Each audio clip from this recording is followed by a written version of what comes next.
Ndagusuhuje kandi nkwifurije ikaze mu biganiro bya Indatwa TV, isoko y'ibiganiro byubaka sosiyete. Umunyamabanga mukuru w'ishyaka rya CNDD-FDD riri ku butegetsi mu Burundi, Ndikuriyo Reverien, yagaragaje ko iki gihugu nta gahunda gifite yo gufungura imipaka igihuza na Uvira, ashimangira ko atumva icyo Abarundi bashaka kujya gukora muri uyu mujyi. Ndikuriyo yabivugiye mu kiganiro yagiranye n'abanyamakuru kuri uyu wa 2 Mutarama 2025.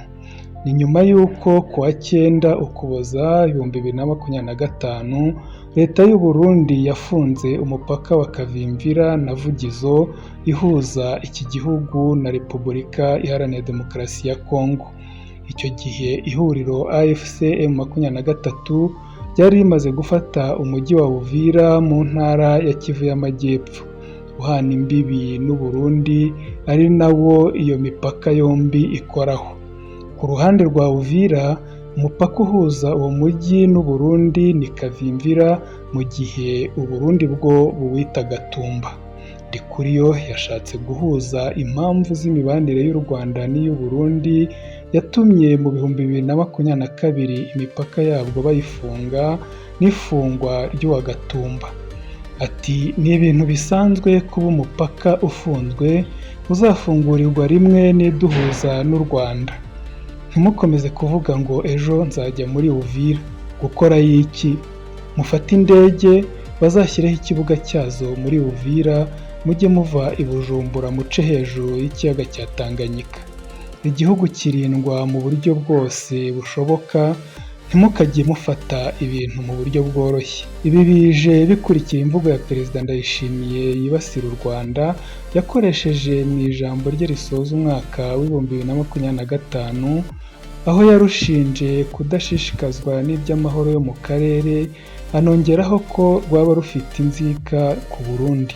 Mu magambo ye yagize ati, ku bireba igihugu cy'u Rwanda, ntitunejejwe n'uko icyo gihugu kitarajwe inshinga n'amahoro yo mu karere, mu gihe ibindi bihugu bikora ibishoboka byose ngo bibane neza n'ibyo bituranye bisangiye imipaka.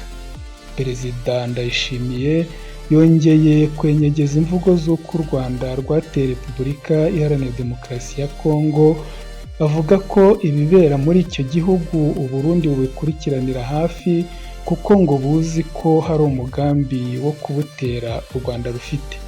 Ati ibirimo kubera muri gihugu duturanye cya Kongo tubikurikiranira hafi, na cyane ko icyo gihugu gitera Kongo dufitanye inzika, kuko aricyo kigumya kibungabunga abicanyi bahigira u Burundi. Nta kitwereka rero ko nyuma ya Kongo atari u Burundi, nk'uko na mbere abo Barundi b'imburamukoro bari mu Rwanda n'i Burayi babyivugira. Perezida Ndayishimiye yavuze ko u Burundi budahwema kwegera u Rwanda ngo bubwize u Burundi ukuri icyo rubuhora, kugira ngo ibihugu byombi bijye mu biganiro byo gushakira umuti amakimbirane ari hagati yabyo nta kirononekara. Ati ikibabaje kandi giteye amakenga ni uko nta na kimwe abayobozi b'u Rwanda baduha cyatuma batera u Burundi. Iki Ndayishimiye yasorejeho ariko kijyana neza n'ibyo u Rwanda rudahwema kuvuga, ko nta mugambi rufite wo gutera u Burundi, kimwe n'uko rutahwemye guhakana ibyo gutera Repubulika Iharanira Demokarasi ya Kongo, ahubwo rukavuga ko icyo rwakoze ari ugushyiraho ingamba z'ubwirinzi, bitewe n'uko Leta ya Kongo n'abambari bayo bavuze ku mugaragaro ko bafite gahunda yo guhirika ubutegetsi bw'u Rwanda. Abarwanyi ba AFC M23 bavuye mu mujyi wa Uvira ku wa 17 no ku wa 18 Ukuboza 2025 mu rwego rwo gushyigikira ibiganiro by'amahoro hagati y'uwo mutwe na Repubulika Iharanira Demokarasi ya Kongo bibera i Doha muri Qatar. Ifatwa ry'uwo mujyi ryakuruye kutumvikana mu Burundi, ahanini bitewe no gutsindwa kw'ingabo zabwo zari zifatanyije n'inyeshyamba za Wazalendo n'ingabo za RDC. Ifungwa ry'imipaka ihuza Uvira n'u Burundi byagize ingaruka kuri iki gihugu kuko uwo mujyi ari wo uturukamo ibicuruzwa biva mu burasirazuba bwa Kongo bijya i Bujumbura, cyane cyane ibikomoka ku buhinzi, ibikomoka kuri peteroli, amavuta n'isukari. Reka iyi nkuru tuyisoreze aha, tubifurize gukomeza kugubwa neza aho muri hose. Ibiganiro byacu byo ni akagaruka, reka duhurire mu bindi biganiro.